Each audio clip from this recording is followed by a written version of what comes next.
Assalamualaikum warahmatullahi wabarakatuh. Selamat pagi Bapak Ibu Asesor Penilai dalam sertifikasi dosen tahun 2026. Perkenalkan, nama saya Soleh Muhammad, salah satu dosen pada program studi D3 Teknik Produksi Furnitur, Politeknik Industri Furnitur dan Pengolahan Kayu Kendal. Video ini dibuat untuk melengkapi persyaratan dalam pengajuan sertifikasi dosen tahun 2026, yaitu pernyataan diri dosen dalam unjuk kerja Tridharma Perguruan Tinggi, PDD UKT-PT dalam bidang pengajaran. Pada kesempatan ini, mata kuliah yang akan saya ambil sebagai contoh dalam video pembelajaran yaitu mata kuliah Konstruksi Furnitur di semester 2 yang terdiri dari 2 SKS praktikum. RPS ini sudah di-ACC dan divalidasi oleh Gugus Kendali Mutu dan Ketua Program Studi D3 Teknik Produksi Furnitur.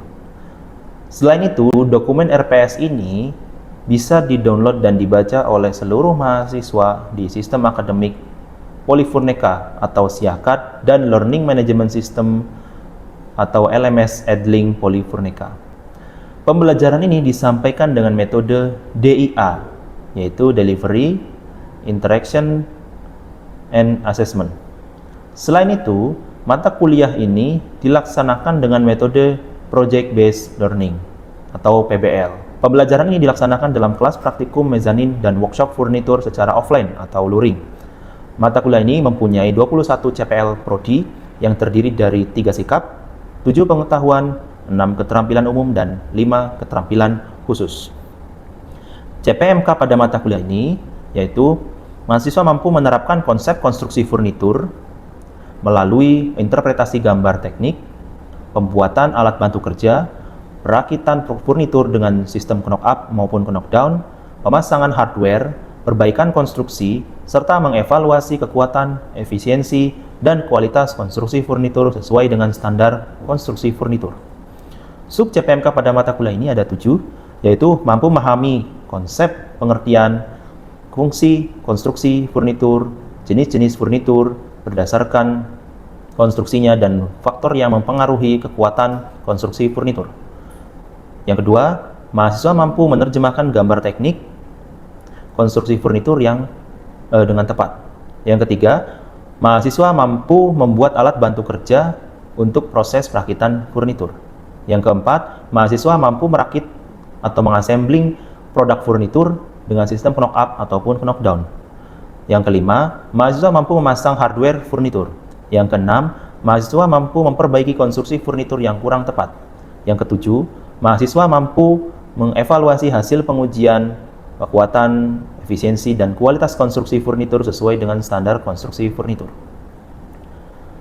Deskripsi singkat pada mata kuliah ini yaitu mata kuliah konstruksi furnitur membekali mahasiswa dengan pengetahuan, keterampilan, dan sikap profesional dalam menerapkan konsep konstruksi furnitur sesuai dengan kebutuhan industri.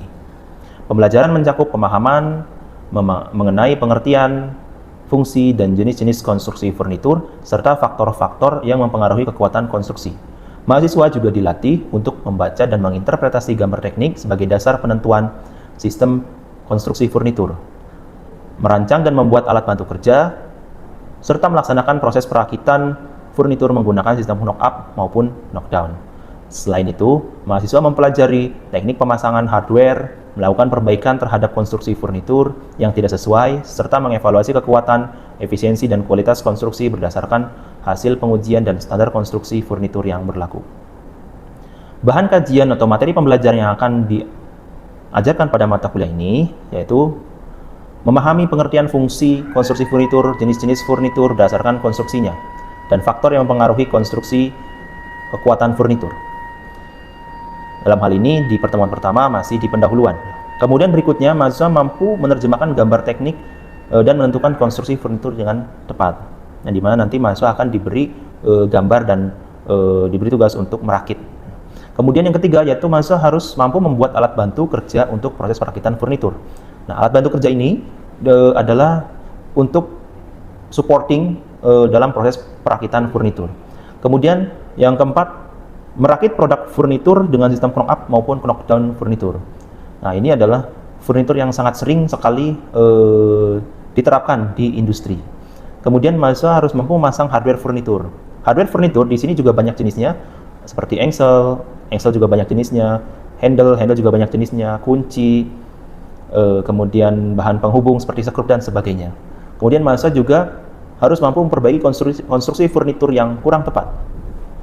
Nah, di mana dalam proses perakitan biasanya ada konstruksi yang kurang pas. Kemudian dalam yang terakhir yaitu mampu mengevaluasi hasil pengujian kekuatan, efisiensi, dan kualitas konstruksi furnitur sesuai dengan standar konstruksi furnitur.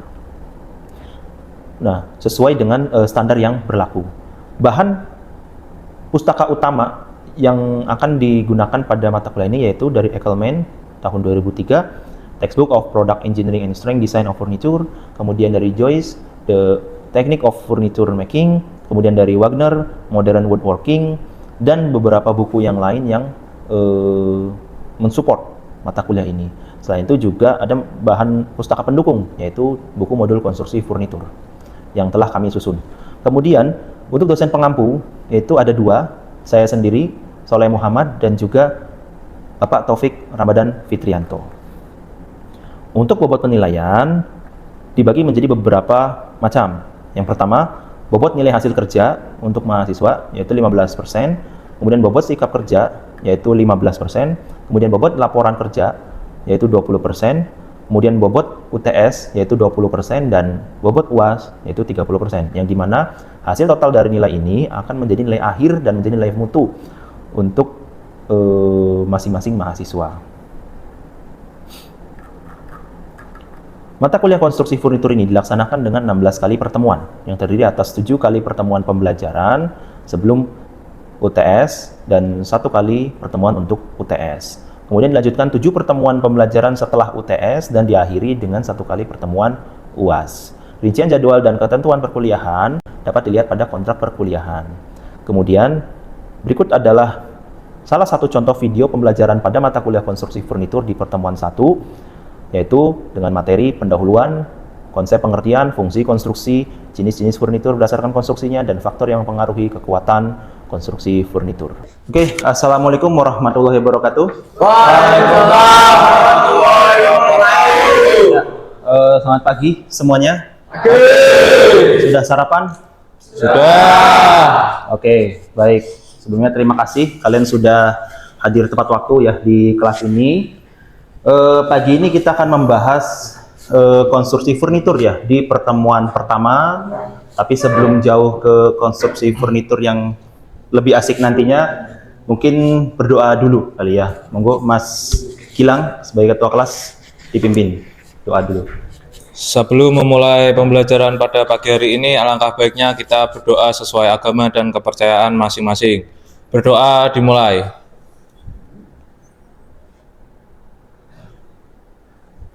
Berdoa selesai. Ya, terima kasih Mas Gilang. Sebelumnya kita absen terlebih dahulu ya.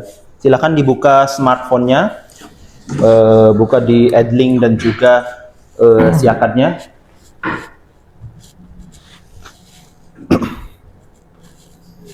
Nanti barcode ini akan berubah setiap sekian detik, gitu ya. Oke, sudah. Kita lihat yang tidak hadir, Randy Puja ya. Ya. Randy Puja tanpa keterangan ya, Alfa ya? Ya. Oke, baik. Kita akan membahas konstruksi furnitur ya. Sebelumnya, ini adalah rancangan pembelajaran semesternya ya. RPS-nya atau rencana pembelajaran semesternya, yang dimana sudah divalidasi dan di ACC oleh Ketua Program Studi dan juga Gugus Kendali Mutu. Untuk penjelasannya seperti ini ya, intinya adalah kalian mampu merakit furnitur, kalian mampu membaca gambar kerja, kalian mampu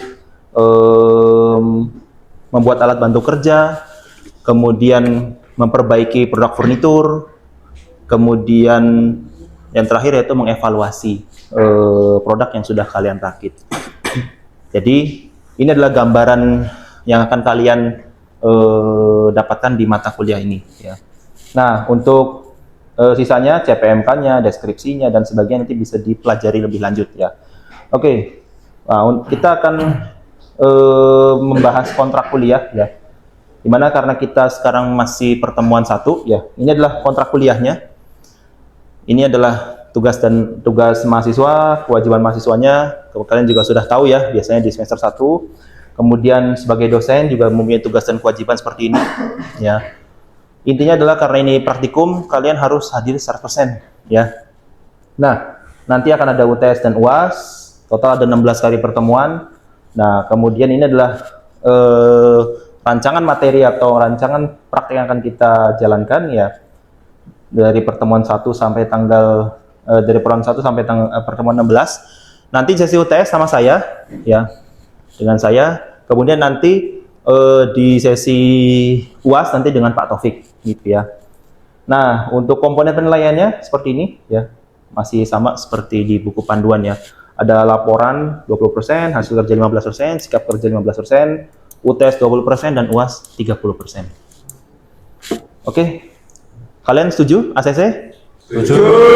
Oke, baik. Mungkin perwakilan kelasnya bisa tanda tangan kontrak dulu, Mas. Monggo.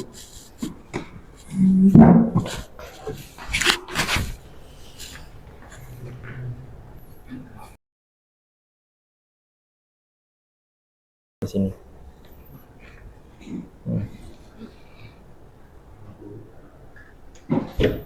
Oke.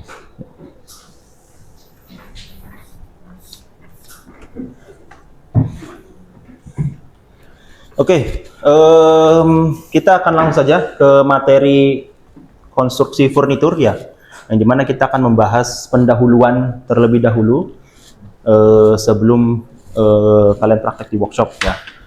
Sebelumnya ini adalah yang tadi kita bahas ya, itu ada pendahuluan, ada penerjemahan gambar, kemudian membuat alat bantu kerja, merakit produk, memasang hardware, perbaiki konstruksi furnitur dan mengevaluasi pengujian. Ini adalah tadi yang sudah sempat kita ACC ya, sudah kita setujui oleh perwakilan kelas, yang dimana nanti sesi UTS dengan saya dan sesi UAS dengan Pak Taufik. Oke, ini mungkin langsung saja ya ke materinya sebelum kalian ke workshop. Sebelumnya ada yang tahu apa itu konstruksi furnitur? Monggo, siapa ada yang mau menjawab? Saya. Ya, monggo Mas Herlan. Konstruksi furnitur itu teknik perakitan sama sambungan untuk suatu konstruksi, Oke. suatu komponen. Oke. Belum begitu tepat tapi sudah mewakili ya. Cukup benar ya. Jadi konstruksi furnitur ini adalah suatu sistem perakitan ya. Yang dimana ini adalah akan menentukan suatu kualitas produk furnitur. Nah, konstruksi furnitur ini banyak jenisnya ya sebenarnya. Nanti kita akan bahas.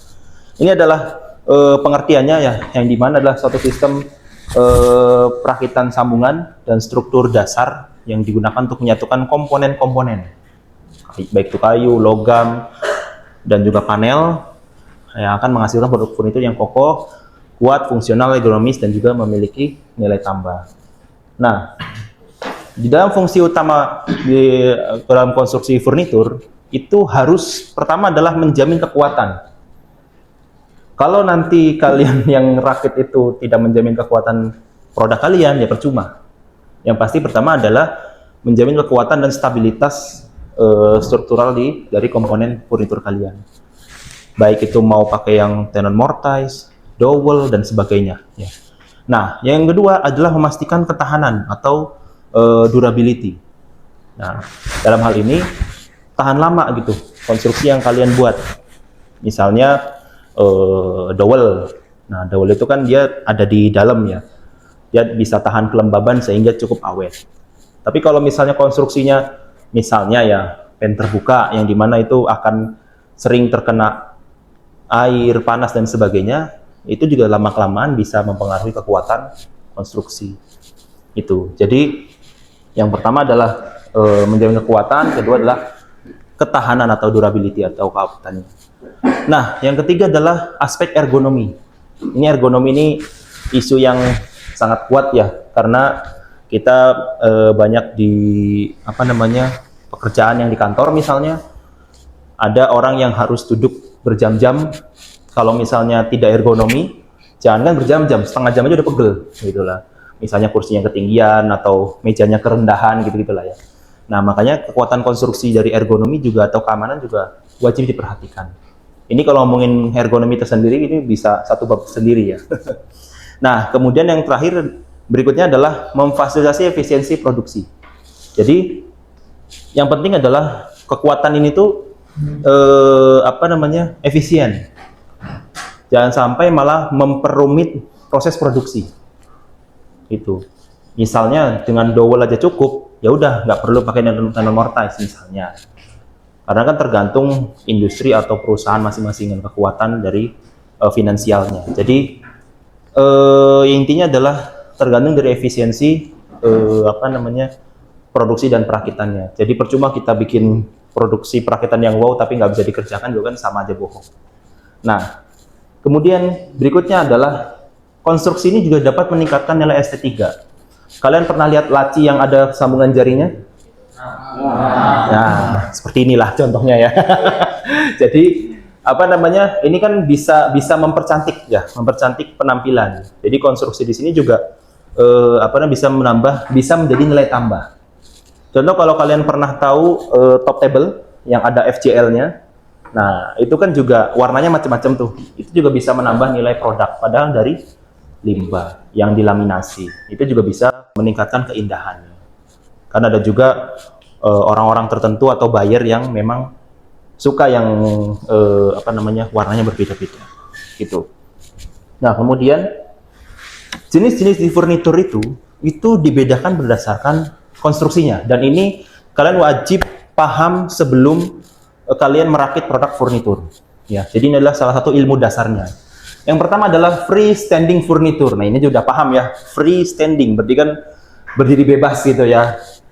Nah, biasanya ini adalah konstruksi permanen yang siap pakai, dia dapat berdiri tanpa bantuan komponen atau bahan atau furnitur yang lain. Dia bisa dipindahkan, namun biasanya terlalu besar dan tidak fleksibel. Contohnya adalah kayak lemari ini ya. Biasanya kalau kita pulang kampung ke nenek kita gitu kan, masih ada lemari yang gede-gede yang dari jati gitu kan, itu kan udah nggak bisa dipindahkan lagi kan.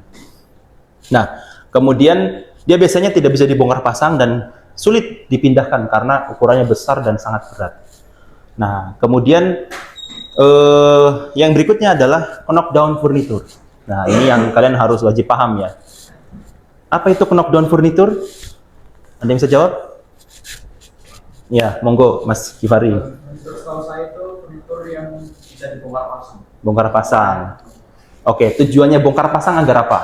Itu biar praktis saat pengiriman ke konsumen. Oke, betul. Jadi kalau knockdown furniture, ini saya tambahkan ya Mas ya. Itu benar jawaban Mas Givari, dia dapat dibongkar pasang. Tujuannya apa? Agar si furnitur ini bisa dipadatkan atau bisa diefektifkan. Sehingga muatan di kontainernya itu bisa banyak. Ya, gitulah. Nah, cuman di knockdown furniture ini, jangan lupa harus ditambahkan AI atau Assembling Instruction. Bahkan tidak kalah juga ditambahkan obeng, skrup, apalagi ya, kunci L gitu. Itu juga nggak ketinggalan juga. Nah, knockdown ini banyak ya. Produknya bisa lemari, bisa rak buku, bisa tempat tidur, bisa meja, bisa kursi, banyak banget. Biasanya knockdown itu biasanya pakai sambungan-sambungan yang terbuat dari besi biasanya ya. Kayak minifix, cross dowel, nanasan, atau insert nut, banyak lah. Jadi contohnya seperti itu. Jadi yang penting ketika nyampe dia bisa dirakit. Gitu. Nah, berikutnya adalah mobile furniture. Namanya juga mobile. Mobile, bisa berpindah-pindah. Ya. Nah, kalau namanya mobile adalah dia bisa berpindah-pindah semau kita. Dan biasanya nggak terlalu besar ya. Contohnya misalnya ada nakas atau sejenis kabinet kecil atau kursi yang mempunyai roda gitu ya. Sehingga kita bisa dipindah-pindah semau kita. Contohnya ini ya. Contohnya. Jadi dia bisa fleksibel ya, dan biasanya di tempat kantor gitu ya. Nah, berikutnya adalah ada inflatable furniture.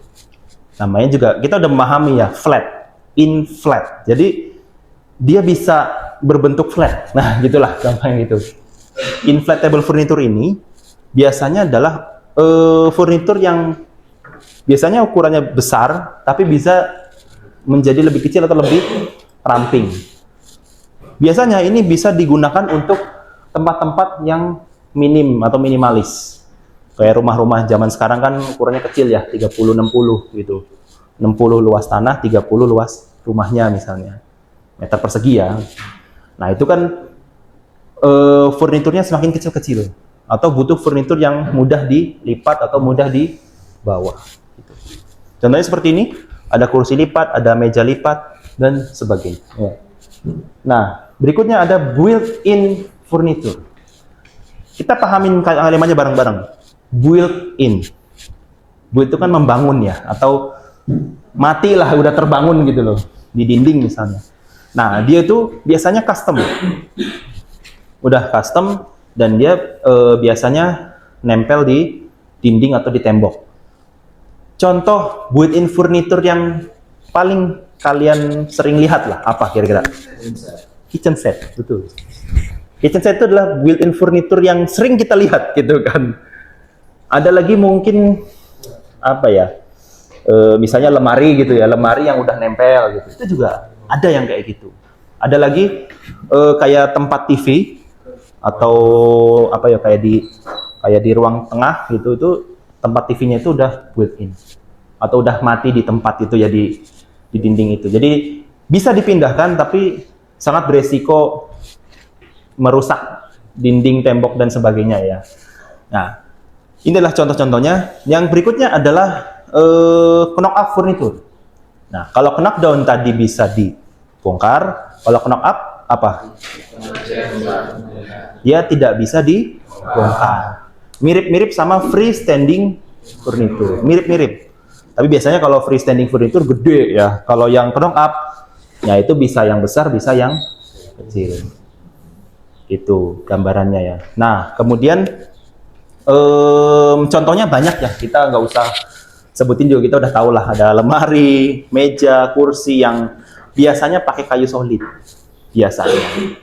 Kalau yang knockdown itu biasanya pakai plywood, MDF dan sebagainya. Tapi kalau yang yang knock up itu biasanya pakai solid wood. Karena dia langsung permanen mati. Gitu. Oke. Ini adalah transformable furniture. Namanya juga transform atau berubah gitu kan. Furniture yang dapat berubah. Nah, furniture yang berubah ini ya sebenarnya banyak ya contohnya ya. Cuman kalau kita lihat di sini, dia bisa misalnya dia ada sofa atau sejenis kursi tamu gitu ya. Tapi dia juga bisa berubah menjadi misalnya jadi meja gitu. Itu bisa. Contohnya, karena dia bisa bertransform.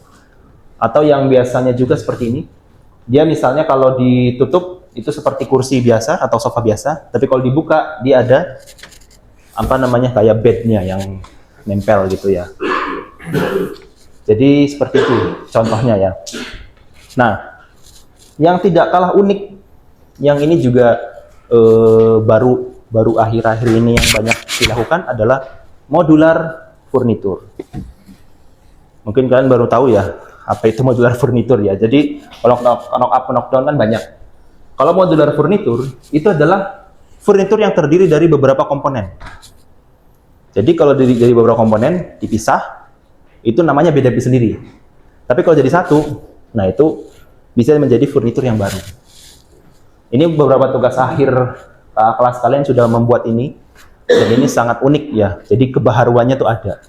Kalau contoh ini, kalau dipisah jadi kabinet dan jadi coffee table, tapi kalau jadi satu, dia menjadi suatu modular furniture ya, atau kabinet yang besar atau kredenza dan sebagainya lah.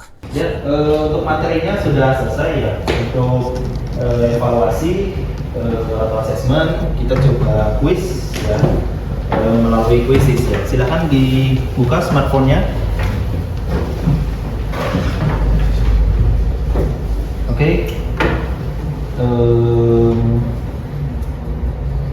Ya. Oke, sudah siap? Sudah. Oke, kita mulai ya.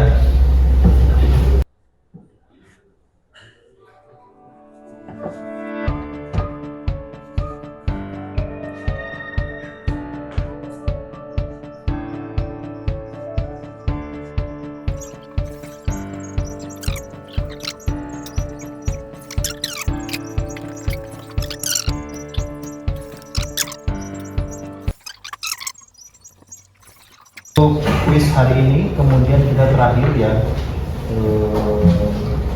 Ini saya apresiasi sebagian besar sudah cukup memahami ya untuk materi hari ini.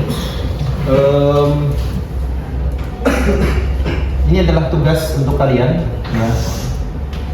Nanti mulai siang ini untuk pendahuluan di konstruksi furnitur, kalian ke showroom. Di showroom banyak produk tugas akhir mahasiswa ya. Kemudian kalian pilih produk atau mengklasifikasi produk yang ada di bawah di showroom nanti berdasarkan kelompok, berdasarkan konstruksi. Misalnya ini kelompok knockdown, ini kelompok knockup, ini kelompok freestanding furniture dan sebagainya.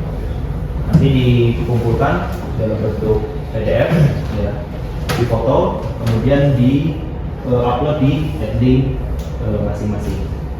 Kapan Pak pengumpulannya? Tanggal 16 Juli 2026, minggu depan. Oke? Dapat pahami semuanya? Oke. Ini adalah gambaran proyek yang akan kalian buat. Di pertemuan kedua nanti akan membahas menerjemahkan gambar teknik ya. Nanti akan saya tampilkan gambar tekniknya atau gambar kerjanya. Nanti akan kalian akan membuat project based learning atau mata kuliah berbasis project, yaitu meja gambar untuk lab MBIF dan juga kursi gambar untuk lab MBIF. Gitu. Nah, nanti kalian harus membuat BOM-nya, kemudian kebutuhan bahan ya, kemudian rangkaian kerjanya, RPP-nya juga, rencana pelaksanaan proyeknya mau ngapain di minggu yang akan sudah ditentukan, sehingga nanti akan terdata lebih rapi. Ini contoh gambarnya, nanti kita akan bahas ya, yaitu di sini. Ya, ini contoh meja gambar yang akan kalian buat di minggu-minggu berikutnya. Dan ini adalah rangka kursi yang akan kalian buat di minggu berikutnya. Oke, itu saja untuk hari ini. Apakah sudah cukup? Ada pertanyaan lagi? Oke, setelah ini kalian langsung ke showroom ya untuk melaksanakan tugas tadi, dan kita ketemu lagi minggu depan. Oke, terima kasih semuanya. Saya akhiri. Wassalamualaikum warahmatullahi wabarakatuh. Waalaikumsalam warahmatullahi wabarakatuh.